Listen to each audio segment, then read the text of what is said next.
ইনসাফ প্রতিষ্ঠা করব এবং আমার শত্রুর সাথেও যেন বেইনসাফি না হয়, ওই ধরনের সিস্টেম আমি যেন বাংলাদেশে তৈরি হয়, সেটি নিশ্চিত করার প্রচেষ্টা আমাদের অব্যাহত থাকবে।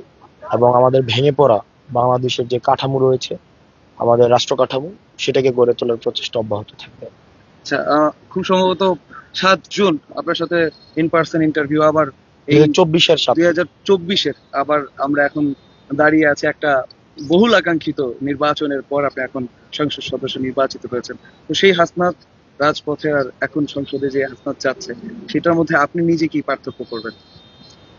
এই এই পুরো সময়টা অনেক ইভেন্টফুল ছিল। অনেক, আমরা অনেকে হারিয়েছি। আমরা আমাদের অনেক সহযোদ্ধা জীবন দিয়েছে। হাদি ভাইকে হারিয়েছে। আমাদের কাঁধে অনেক দায়িত্ব এসে গিয়েছে। আহত অনেক আমাদের আশেপাশের মানুষ হয়েছে। শহীদ পরিবারের দায়িত্ব আমাদের কাছে এসেছে, যেটা গত বছরের